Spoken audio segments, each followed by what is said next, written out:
네, 미국 트럼프 행정부가 우리나라의 관세율을 손에 쥐고 대미 투자 압박의 수위를 높이고 있습니다. 오늘은 재무장관까지 말을 보태며 강경 기조를 이어갔는데요. 워싱턴 연결해서 이 소식부터 들어보겠습니다. 정우현 특파원.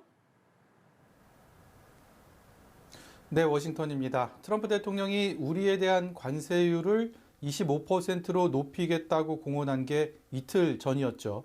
그리고 하루가 지난 어제는 협상 여지를 열어둔 짤막한 발언을 남겼는데요. 오늘은 트럼프 행정부 경제수장격인 베선트 재무장관이 말을 더했습니다.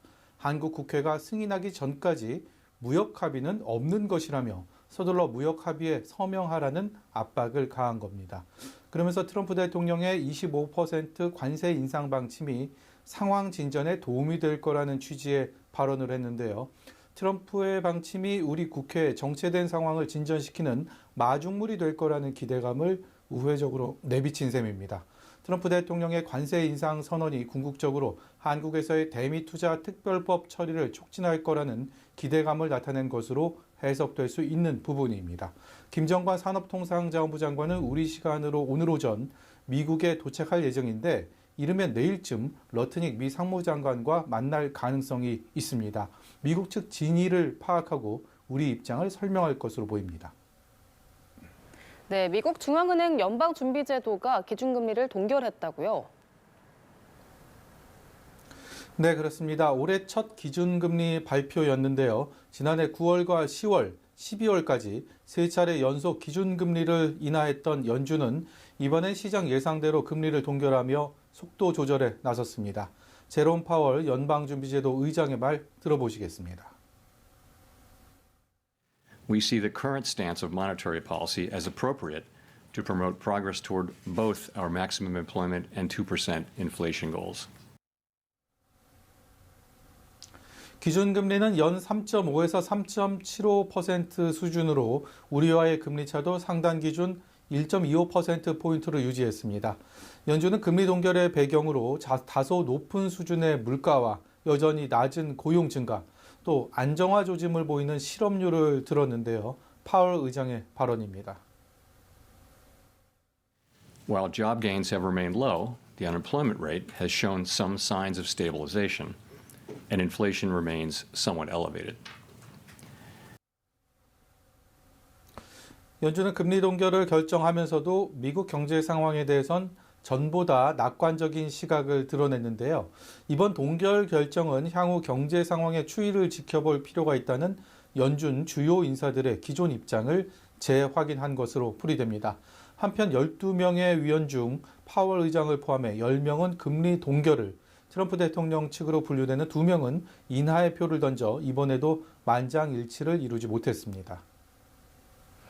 네, 파월 의장의 임기가 얼마 남지 않았고 또 트럼프 대통령이 곧 후임자를 지명할 것으로 알려져 있는데 누가 될지가 궁금해지네요. 네, 그렇습니다. 파월 의장의 임기는 오는 5월까지고요. 트럼프 대통령은 곧 후임 인선을 발표할 예정입니다.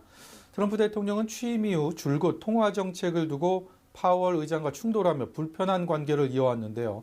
최근엔 파월을 겨냥한 미 법무부의 형사 기소 시도가 있었고 파월 의장도 이례적으로 공개 비판하면서 긴장감을 키우기도 했습니다. 한때 임기 중 해임까지 고려했었지만 이제는 트럼프 대통령이 포스트 파월로 어떤 인물을 택할지가 최대 관심사입니다. 파월 의장이 물러난 뒤 연준이 독립성을 유지할 수 있을지 또 통화 정책에 어떤 변화를 불러올지 눈길을 끌고 있습니다. 케빈 워시 전 연준 이사를 비롯해 몇몇 후보가 물망에 올라 있는데 확실한 건 트럼프 대통령의 이른바 입맛에 맞는 인물이 지명될 거라는 게 시장의 전망입니다. 트럼프 대통령의 발언 잠시 들어보시죠. By the way, well, we have a great Fed chairman. I think we're going to have one. I'll announce it pretty soon. You'll see rates come down a lot. 네, 한편 트럼프 대통령이 이란을 타격할 가능성을 시사했는데요. 베네수엘라 때처럼 기습 군사작전에 나설 수 있다는 의미일까요? 네, 트럼프 대통령은 자신의 소셜미디어를 통해 거대한 함대가 이란으로 향하고 있다며 압박을 가했습니다. 마두로 축출을 위해 베네수엘라의 군사작전을 벌일 때보다 함대 규모가 더 크다면서 위협 수위를 끌어올렸는데요. 이란이 이 함대의 공격을 피하기 위해선 주저없이 협상 테이블로 나와 핵무기 금지 합의를 해야 할 거라고 강조했습니다. 하지만 당장 행동에 나서겠다는 의미보다는 향후 이란과의 대화에 확실한 주도권을 쥐겠다는 경고에 가까워 보입니다.